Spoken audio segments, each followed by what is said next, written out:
The blood-red sunset stretched across the vast Arizona horizon as Madeline Sutton clutched her newborn son to her chest, watching in disbelief as the last wagon of the train disappeared over the dusty ridge. She had been abandoned, left behind with nothing but a day-old infant, a small bundle of supplies, and the crushing weight of betrayal pressing down on her shoulders. "They can't just leave us," she whispered to the whimpering bundle in her arms, her voice cracking with exhaustion and fear. At 22, Madeline had never imagined finding herself alone in the unforgiving wilderness of the Arizona Territory, especially not in the summer of 1873, with a newborn dependent on her for survival. The wagon train bound for California had departed from Fort Smith months ago with promises of new beginnings and prosperity. Madeline had joined as a young widow, her husband Thomas having succumbed to typhoid fever just weeks before their planned departure. She'd been determined to forge ahead, to build the life they had dreamed of together. What she hadn't known was that she was carrying their child.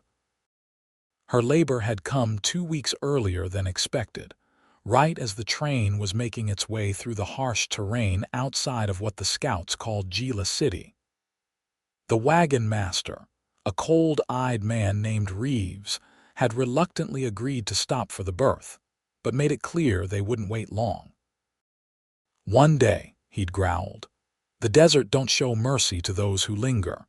But one day hadn't been enough. Complications during birth had left Madeline feverish and weak. When morning came, she could barely stand, let alone travel. The train's doctor, if he could be called such, had simply shaken his head. "She'll slow us down. The baby, too. Likely neither will survive the journey in her condition." And so the decision had been made. They'd left her a small tent, some provisions, and a canteen of water that wouldn't last more than 2 days in the scorching heat. The nearest settlement was Gila City, at least 15 miles back the way they'd come. As the last traces of sunlight faded from the sky, Madeline felt tears streaming down her face. Her son, whom she'd named James after her father, nursed weakly at her breast. She had to survive for him. But how, she startled at the sound of approaching hoofbeats. Fear gripped her heart as she quickly retreated into the small tent, holding James close. Bandits roamed these territories, and a lone woman would be easy prey. The horse came to a stop, and heavy boots crunched on the rocky ground outside her tent. "Mrs. Sutton," a deep voice called. Madeline Sutton. She held her breath, clutching her baby tighter. "Mrs. Sutton, my name is Zachary Jennings. I rode with the train's scout party. I've come back for you and your little one." Madeline hesitated, then cautiously pulled back the tent flap.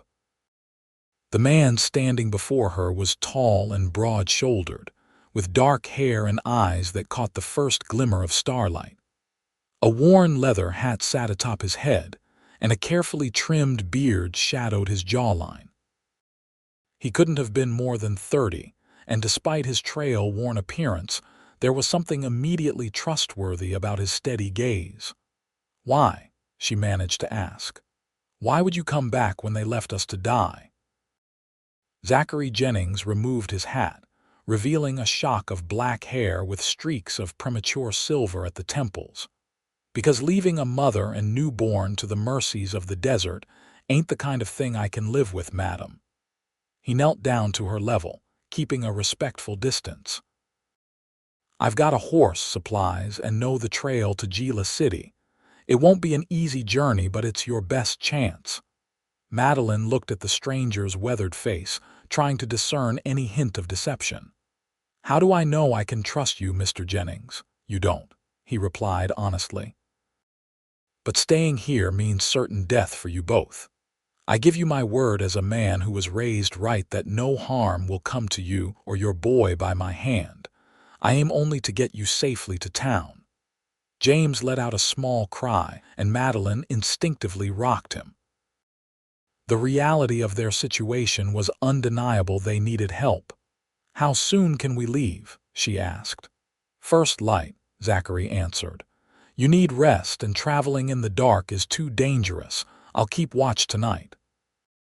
True to his word, Zachary Jennings maintained a small fire outside the tent and stayed alert through the night.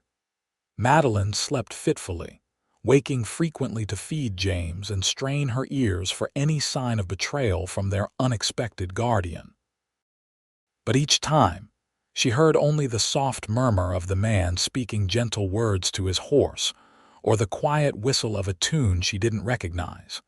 Morning came with brutal efficiency, the sun's heat building even before it fully cleared the horizon. Zachary efficiently packed what few supplies Madeline had and helped her onto his horse, a sturdy palomino he called Whiskey. "He's steady as they come," Zachary assured her as he adjusted the makeshift sling she'd fashioned to carry James against her chest. "We'll take it slow. I'll walk alongside." "You don't need to walk, Mr. Jennings. Surely there's room. The horse needs to conserve strength in this heat.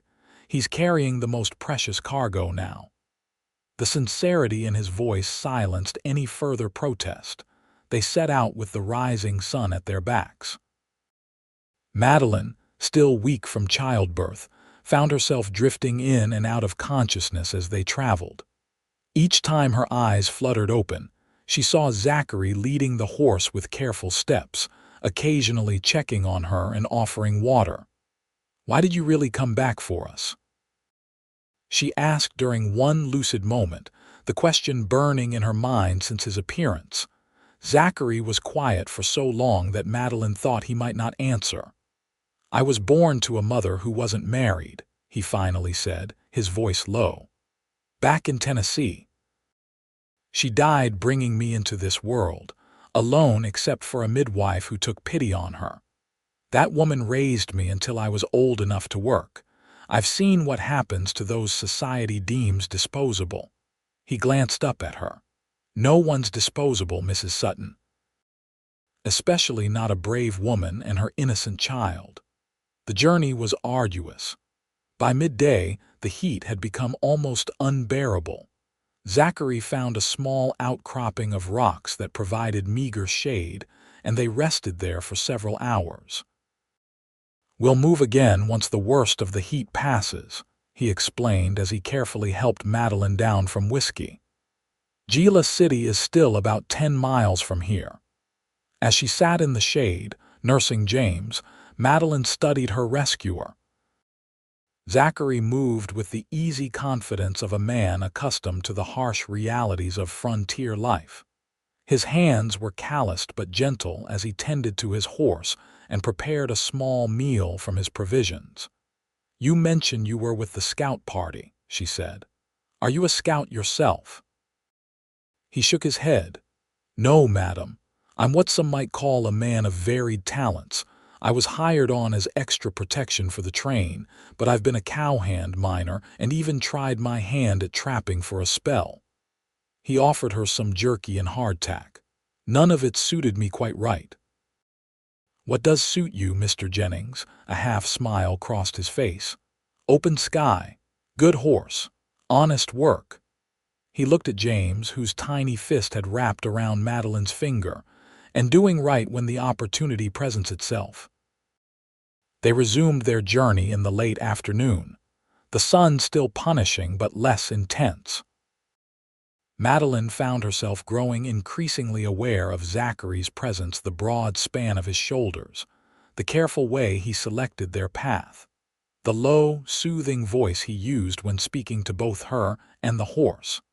As dusk approached, he pointed to a distant smudge on the horizon. "That there is Gila City. We won't make it before nightfall, so we'll need to make camp and finish the journey tomorrow." Zachary efficiently set up a small camp, creating another makeshift shelter using a blanket stretched between scrubby trees. He built a fire and prepared a simple supper, all while Madeline tended to James. "He's a strong little fellow," Zachary commented as James's cries carried through the quiet evening. "Got a good set of lungs on him." "He's all I have left," Madeline replied softly, rocking the infant until he settled. His father never even knew I was with child. Zachary nodded but didn't press for details, a courtesy that Madeline appreciated.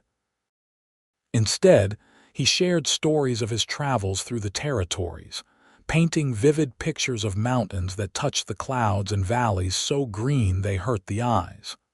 "What awaits in Gila City?" she asked as the fire burned low. "It's a mining town, mostly. Sprung up after gold was discovered in the Gila River. It's rough around the edges, but there's decent folks there too." He poked at the embers with a stick. "There's a boarding house run by a widow woman named Mrs. Fletcher.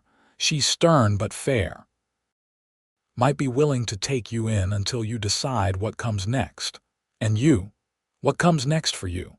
Zachary looked up at the star-filled sky. "I hadn't thought that far ahead, truth be told.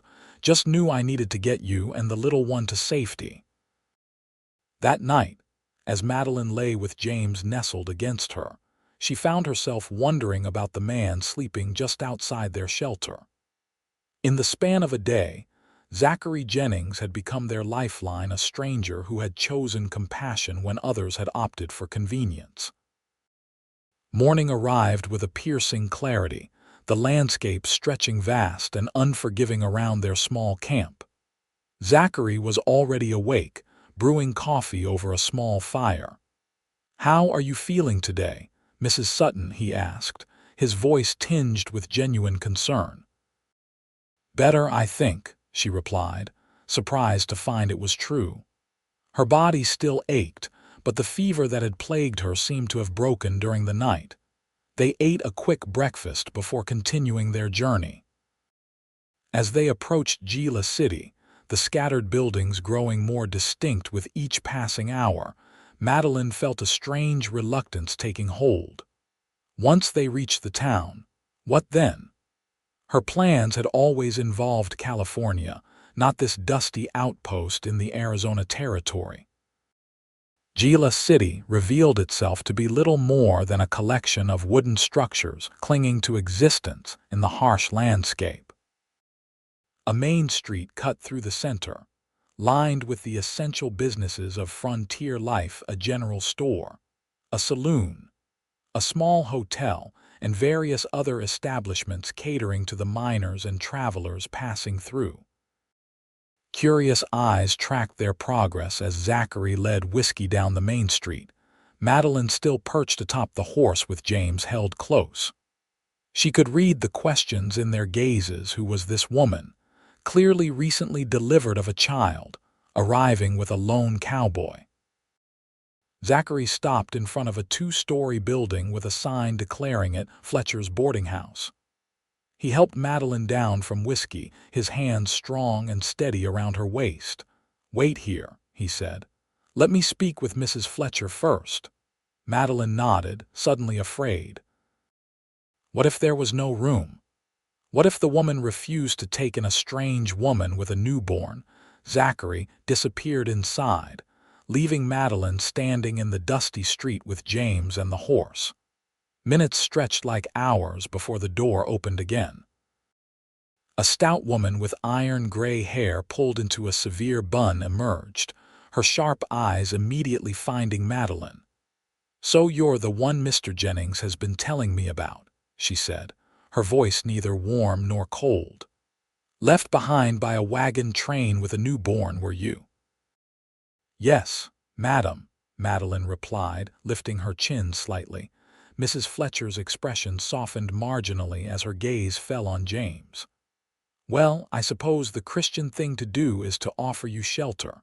I have a room available, small, but it'll do for you and the babe." Relief washed over Madeline. "Thank you, Mrs. Fletcher.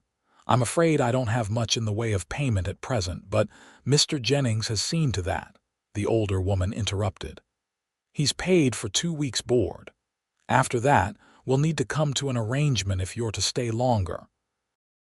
Madeline turned to Zachary in surprise. "Mr. Jennings, I can't accept. Consider it a loan if it eases your mind," he said quietly. "You can repay me when you're able." Mrs. Fletcher led them inside to a small but clean room on the second floor. It contained a narrow bed, a washstand, a rocking chair, and little else, but to Madeline, it looked like paradise after their ordeal. "Meals are at 7, noon, and 6, Mrs. Fletcher informed her. "I don't tolerate tardiness. There's a communal bath at the end of the hall that you're welcome to use. I'll have hot water sent up shortly so you can freshen up." She paused at the door. "And Mrs. Sutton, while I don't pry into the personal affairs of my boarders, this is a respectable establishment. I expect it to remain as such." After she left, Madeline turned to Zachary, who had carried in her meager possessions. "I don't know how to thank you, Mr. Jennings. You've saved our lives." "No thanks needed, Mrs. Sutton." He set her bundle on the bed and awkwardly shifted his weight from one foot to the other. "I should be going. Let you get settled." "Where will you go?" The question escaped before she could stop it. "There's rooms above the livery. Owner lets me stay there when I'm in town." He moved toward the door. "I'll check in on you tomorrow if that's agreeable. Make sure you and the little one are settling in." After he left, Madeline sat on the edge of the bed, James sleeping peacefully in her arms. For the first time since the wagon train had abandoned them, she allowed herself to truly cry tears of relief, exhaustion, and lingering fear for their uncertain future. True to his word, Zachary returned the next day, bringing with him a basket of necessities from the general store: baby linens, a bottle for when Madeline might need it, and even a small rattle carved from wood. "The storekeeper's wife suggested these might be useful," he explained, looking slightly uncomfortable in the small room. "Said every baby needs a proper welcome to the world." Over the next several days, Zachary became a constant presence. He checked in daily, often bringing small gifts or bits of news from town. Through him, Madeline learned about Gila City's residents, the kind-hearted doctor who'd lost his wife to fever the previous winter, the shrewd shopkeeper whose generosity was hidden beneath a gruff exterior, the schoolteacher who ran classes in the back of the church when the traveling preacher wasn't in town. A week after their arrival, Zachary arrived with an unexpected proposition.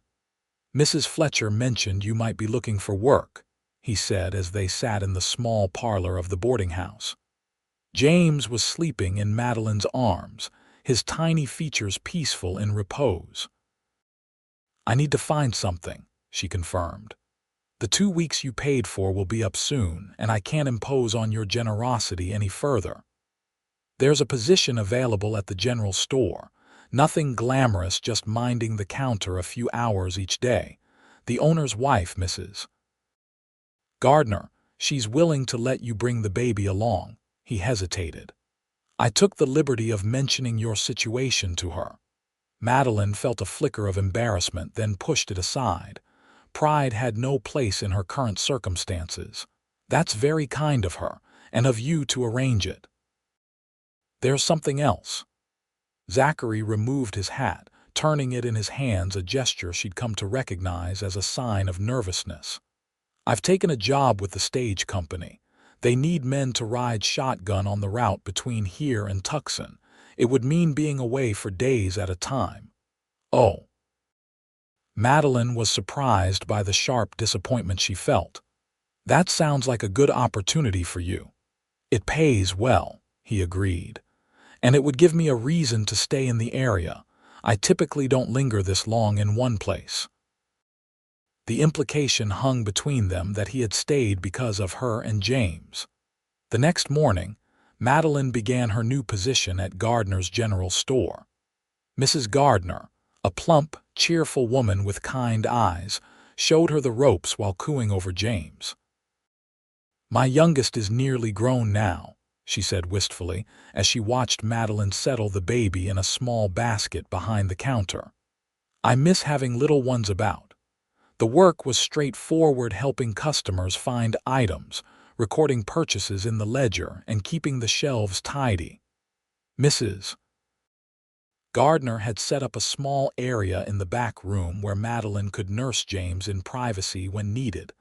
Life began to establish a new rhythm. Madeline worked at the store during the mornings, returning to the boarding house in the afternoons to rest and care for James. She began to know the townspeople, earning their respect with her quiet dignity and work ethic. Even Mrs. Fletcher softened toward her, occasionally offering to watch James while Madeline bathed or took a brief walk for fresh air. Zachary rode out with the stage twice that first week, returning dusty and tired, but immediately seeking out Madeline to ensure she and James were well. On his third visit after returning from Tucson, he brought news that would change everything. "I've purchased a small piece of land," he announced as they sat on the boarding house porch in the cool of the evening. "Just outside town. There's a cabin on it, nothing fancy, but sound. Previous owner was a miner who struck it lucky and moved back east." Madeline looked at him in surprise. "You're settling in Gila City. I thought you preferred not to stay in one place too long." "Things change," he said simply. His eyes, dark and serious, held hers for a long moment before he looked away. "The land has good water access, could support a small herd eventually." 2 weeks later, Zachary invited Madeline and James to see the property. He drove them out in a borrowed wagon, James secure in Madeline's arms. The cabin stood on a gentle rise, with views of distant mountains and the sprawling desert. A small creek ran nearby, supporting a stand of cottonwoods that provided blessed shade.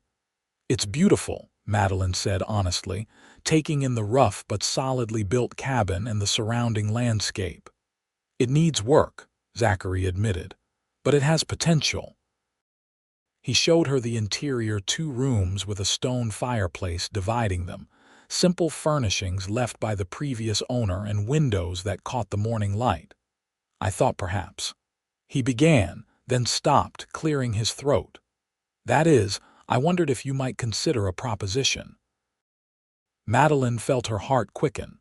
Over the past weeks, she had found herself thinking of Zachary more often than she cared to admit. His quiet strength, his unwavering kindness, the way his rare smile transformed his serious face.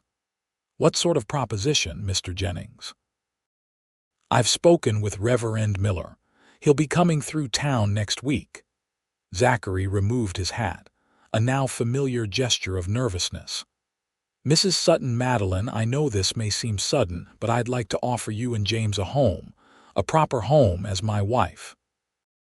The proposal hung in the air between them, unexpected despite the growing connection they had both felt. "Mr. Jennings, Zachary, please." "Zachary," she amended. "I don't know what to say. We've known each other such a short time." "Sometimes a short time is enough to know what's right," he said quietly. "I'm not offering grand passion or poetry, Madeline, just a good, honest life, protection for you and the boy, a chance to build something together. And what of your wandering spirit? Would you not come to resent us for tying you down?" He shook his head. "I've been searching for something most of my life without knowing what it was. Finding you and James in that desert, it clarified things for me." He took a step closer. "I'm not asking you to love me, though I hope in time you might come to care for me. I'm asking you to partner with me, to make a home and a life here." Madeline looked down at James, sleeping peacefully against her chest, then back at the earnest face of the man who had saved them both. "I need time to think," she finally said. "Of course." He nodded, replacing his hat. "Take all the time you need." Back at the boarding house, Madeline found herself unable to sleep, her mind racing with thoughts of Zachary's proposal. She had not expected to marry again, especially not so soon after losing Thomas. Yet there was something undeniably appealing about Zachary Jennings, not just his handsome features, but his integrity, his gentleness with James, his unwavering respect for her.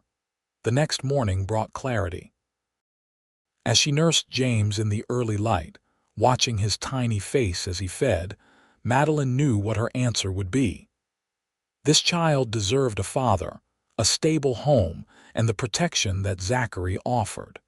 And perhaps, in time, her heart might fully open to the possibility of loving again. When Zachary came to call that evening, Madeline was waiting on the porch. "I've been thinking about your proposal," she said without preamble. He nodded, his expression carefully neutral. "And? I would be honored to be your wife, Zachary Jennings, for James's sake and—" She took a deep breath, "for my own as well." The smile that broke across his face was like sunrise in the desert, sudden and transformative. "You've made me a very happy man, Madeline Sutton." They were married the following Sunday by Reverend Miller, a traveling preacher who included Gila City on his monthly circuit. The ceremony was simple, held in the small church with only a handful of witnesses: Mrs. Fletcher, the Gardners, and Dr. Bennett, who had become friends to them both. Madeline wore her best dress, a simple blue cotton, with a small bunch of desert wildflowers that Zachary had gathered for her. James, now nearly 2 months old, was peaceful in Mrs. Gardner's arms as his mother and new father exchanged vows. "I promise to protect and provide for you and James," Zachary said softly as he slipped a simple gold band onto Madeline's finger. "To be faithful and true in good times and bad for all the days of my life." "I promise to build a home with you," Madeline replied, her voice steady despite the emotion welling in her chest. "To stand by your side, to share your burdens and joys for all the days of my life." Their first night in the cabin was one of sweet discovery. Zachary had prepared the home with care, adding small touches he thought would please Madeline: curtains at the windows, a rocking chair by the fireplace, a cradle for James that he had commissioned from the town's carpenter. "It's not much," he said as he carried her over the threshold, an old tradition he had insisted upon. "But it's ours." Madeline found herself suddenly shy as evening deepened into night. Though she had been married before, intimacy with Zachary would be different. They were still learning each other, still building trust. Sensing her nervousness, Zachary moved with gentle patience. They sat before the fire, talking quietly as James slept in his new cradle. Zachary shared more of his past, his childhood in Tennessee, the years of drifting from job to job across the Western Territories, the loneliness that had become such a constant companion he hardly noticed it anymore. "Until I found you," he added softly, "and realized what I'd been missing all along." When he finally kissed her, it was with a tenderness that brought tears to Madeline's eyes. His hands, strong yet gentle, cradled her face as though she were something precious and rare. "We have time," he whispered against her lips. "All the time in the world." Their life together began to take shape with each passing day. Zachary continued his work with the stage company, though he arranged his schedule to be home more often than not. Madeline kept her position at the general store, bringing James with her until he grew too active, at which point Mrs. Gardner's daughter would often watch him. The cabin transformed gradually into a home. Zachary built additional furniture, a larger table for family meals, shelves for Madeline's few books, a bench for the porch where they could sit in the evenings and watch the sunset paint the desert in hues of gold and crimson. Madeline planted a small garden, coaxing vegetables and herbs from the arid soil with careful tending and water from the nearby creek. She learned to make do with what was available, developing new skills as a frontier wife, preserving food, making soap, fashioning clothing from fabric ordered through the general store. James thrived under their care, growing from a fragile newborn into a sturdy infant with Madeline's blue eyes and a mop of dark hair that reminded her painfully of Thomas. Zachary, however, never showed any hesitation in claiming James as his own. "He may not have my blood," he told Madeline one evening as he gently rocked the baby to sleep, "but he has my heart. That makes him my son in all the ways that matter." Their relationship deepened with the passing months. What had begun as a practical arrangement blossomed into genuine affection, and then into something deeper. Madeline found herself watching for Zachary's return when he was away, missing his steady presence, his quiet humor, the way he would read aloud to both her and James in the evenings. For his part, Zachary seemed to find continual wonder in their life together. He never took for granted the simple pleasures of coming home to his wife and son, sharing meals at their table, or lying beside Madeline in the darkness, her head pillowed on his chest. "I never thought I'd have this," he confessed one night, his voice barely audible over the desert wind. "A family, a place where I truly belong." Nearly a year after their wedding, as winter loosened its mild grip on the Arizona territory, Madeline made a discovery that filled her with both joy and trepidation. She was with child again, carrying Zachary's baby this time. She waited until they were alone, James finally asleep after an energetic day of toddling around the cabin, to share the news. "Zachary," she said, taking his hand as they sat before the fire, "there's something I need to tell you." His expression immediately turned concerned. "Are you unwell?" She smiled, squeezing his fingers. "No, just the opposite." She guided his hand to her still flat stomach. "We're going to have a baby, in the late summer, I think." The joy that transformed his features was something Madeline knew she would remember for the rest of her life. Zachary gathered her into his arms, holding her as though she were made of the finest porcelain. "A baby," he repeated, his voice rough with emotion. "Our baby." The months that followed were filled with preparations. Zachary expanded the cabin, adding a proper bedroom for themselves and another for the children. He built a larger table, a new cradle, and even fashioned a small chair sized perfectly for James. News of the impending arrival spread quickly through Gila City. The community had embraced Madeline and Zachary, impressed by their hard work and the obvious devotion they showed to each other and to James. Gifts began to appear: baby clothes sewn by Mrs. Fletcher and the other women of the town, a beautiful quilt from Mrs. Gardner, tonics and supplements from Dr. Bennett to ensure Madeline's health during her pregnancy. As her body changed, Madeline found herself reflecting on the contrast between this pregnancy and her first. With Thomas, she had faced uncertainty and grief, carrying their child alone after his death. With Zachary, she experienced the joy of sharing each development, each tiny kick and movement, with a partner who marveled at the miracle growing within her. Zachary became even more protective, arranging his schedule to be home more consistently as her time grew closer. He took over many of her chores, insisting she rest when possible, and spent hours entertaining James to give her moments of peace. "You're spoiling me," she protested one afternoon as he insisted on rubbing her swollen feet. "You're creating life," he countered. "If that doesn't deserve some spoiling, I don't know what does." Late in August, as the desert heat reached its most punishing intensity, Madeline went into labor. Unlike James's difficult birth, this one progressed smoothly. Dr. Bennett was summoned from town, arriving in time to assist as needed, but mostly observing as Madeline's body remembered its purpose. Zachary remained close, wiping her brow with cool cloths, holding her hand through contractions, and whispering words of encouragement when her strength flagged.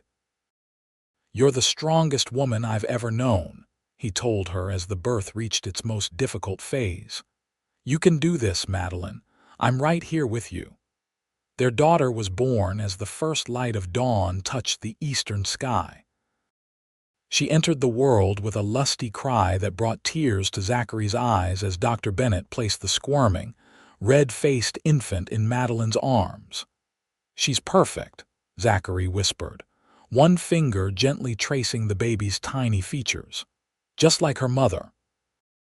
They named her Elizabeth Hope Jennings Elizabeth, for Zachary's mother who had died bringing him into the world, and hope for the new beginning their family represented. James, now nearly 18 months old and walking confidently, approached the baby with curious caution at first, then growing delight as she wrapped her tiny fingers around his offered digit. "Bebe," he said, one of his few clear words, looking up at his parents with wide, wondering eyes. "That's right, son," Zachary confirmed, gathering the boy into his lap. "That's your sister. You're a big brother now." Life with two children brought new challenges and deeper joys.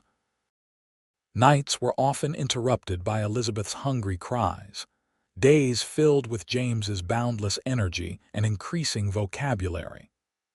Zachary took to fatherhood with natural ease, as patient with James's toddler tantrums as he was gentle with Elizabeth's fragile newborn form. Madeline found herself falling more deeply in love with her husband with each passing day, not just for his kindness to her, but for the father he had become to both her children. He treated James no differently than Elizabeth, showing the same pride in his first steps, first words, and growing personality as he did in their daughter's earliest developments. As autumn painted the desert in subtle hues, Zachary brought news of an unexpected opportunity. The stage company was opening a new route and needed reliable men to manage the station outside Gila City.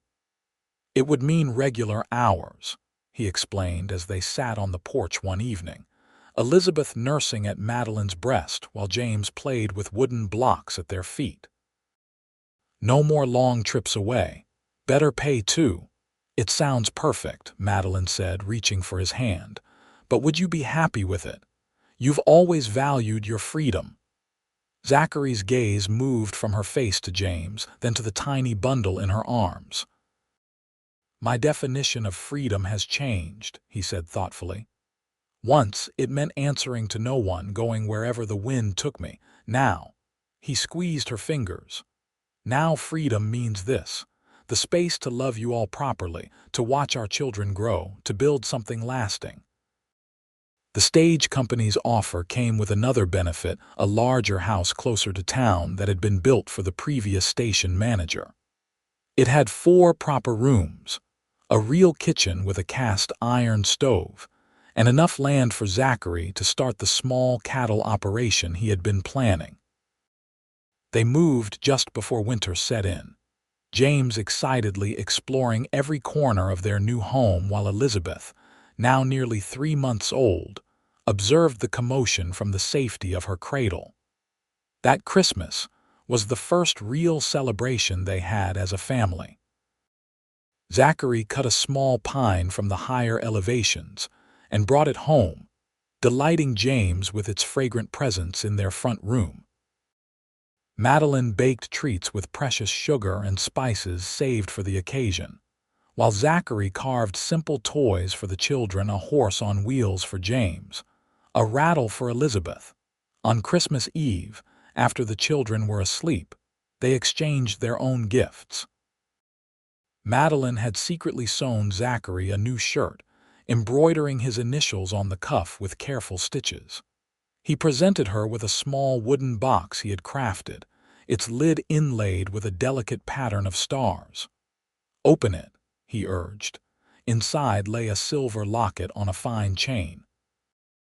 When Madeline pressed the tiny clasp, it opened to reveal a miniature portrait of their family, a photograph taken by a traveling photographer who had passed through Gila City the previous month. "It's beautiful," she whispered, tears filling her eyes. "Perfect." As she looked up to thank him properly, Zachary took her hands in his. "I need to tell you something, Madeline," he said, his expression serious. "Something I should have said long ago." Her heart quickened with sudden anxiety. "What is it?" "When I asked you to marry me, I said I wasn't offering grand passion, that I hoped you might come to care for me in time." He took a deep breath. "The truth is, I loved you even then. From the moment I found you with James in that desert, something in me recognized you as the home I'd been searching for my whole life." Madeline felt tears spill onto her cheeks. "Why didn't you tell me?" "I didn't want you to feel pressured. You needed security, protection for James. I wanted you to accept for practical reasons, not out of any sense of obligation to return feelings you might not have." "Oh, Zachary." She touched his face, tracing the familiar lines with tender fingers. "I've loved you too, for longer than I've admitted even to myself. At first I felt guilty it seemed too soon after Thomas, but my heart knew what it wanted, even when my mind was still catching up." He pulled her close, their foreheads touching. "I love you, Madeline Jennings.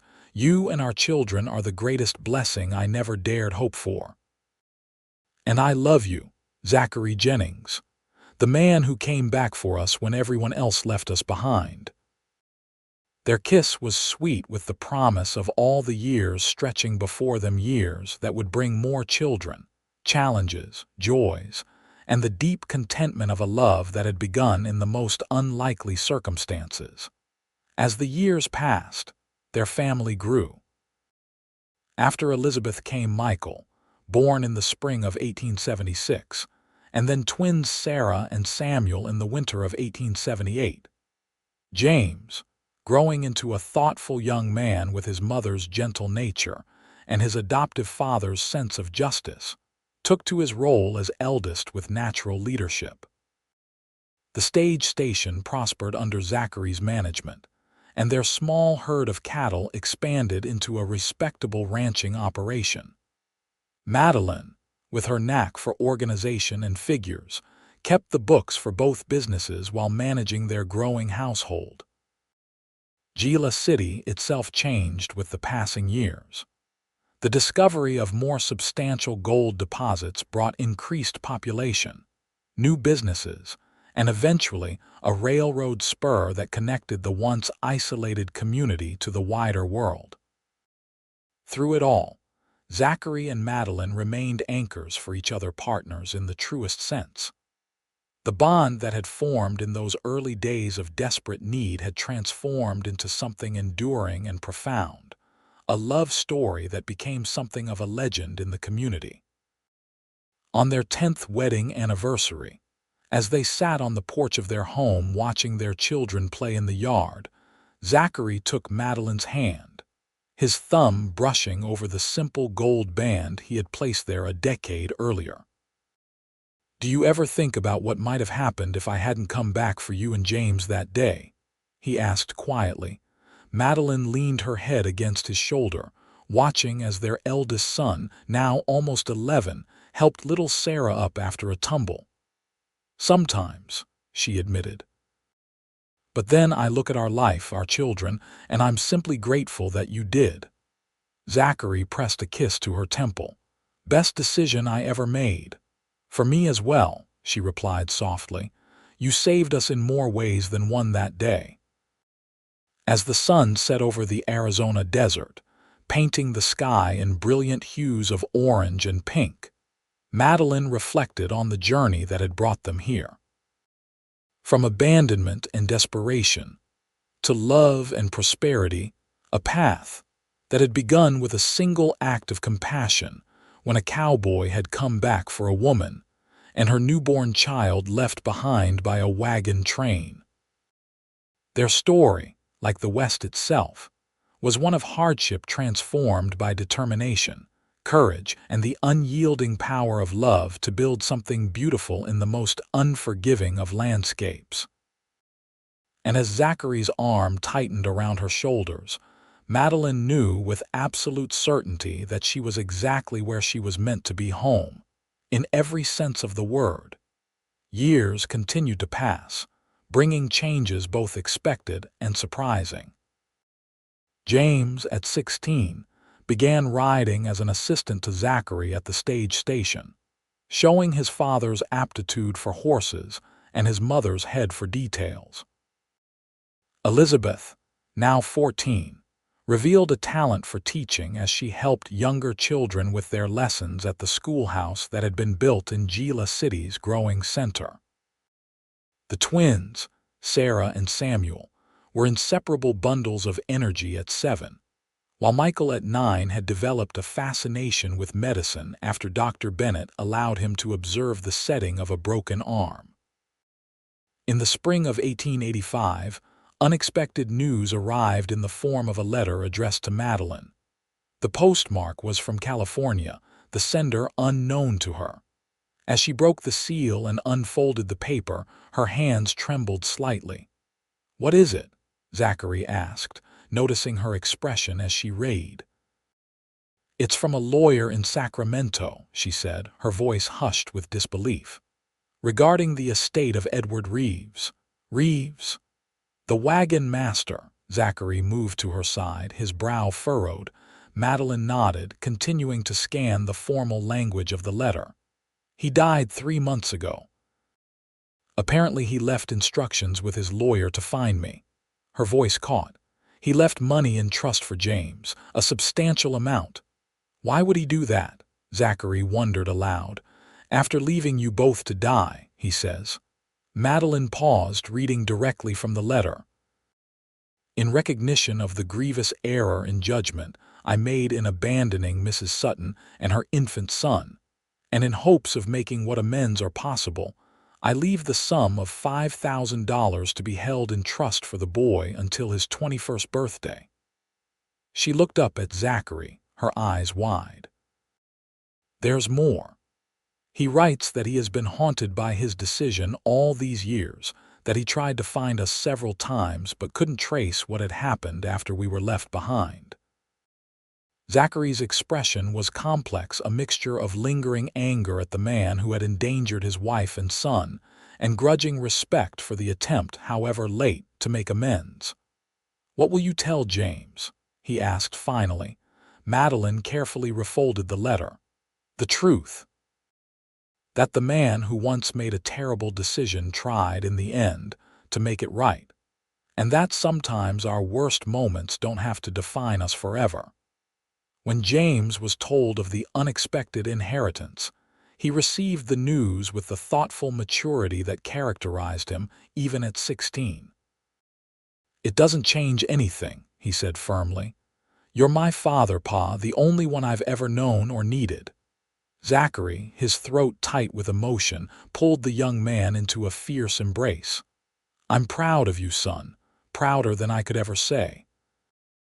That summer brought another significant change when the railroad company expanded its operations in the region, offering Zachary a position overseeing several stations along their new route. The job meant more responsibility and better pay, but would require them to move to Phoenix, which had grown into a substantial city. "It's a good opportunity," Zachary admitted as he and Madeline discussed the offer late one night. "Better schools for the children, more possibilities for their futures." "But this is our home," Madeline said softly, looking around the house that had sheltered their family for over a decade. "So many memories here." Zachary took her hand. "Home is wherever we're together. And the children are growing so fast. James and Elizabeth especially need more than Gila City can offer them now."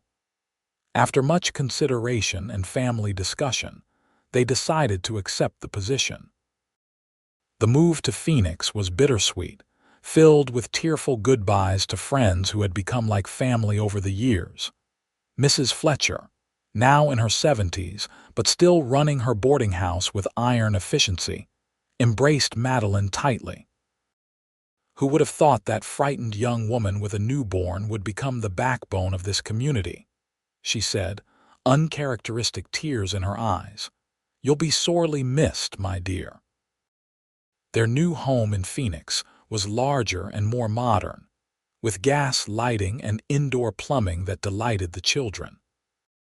Zachary took to his new position with characteristic dedication, while Madeline found herself drawn into the city's charitable works, particularly those focused on supporting women and children in need.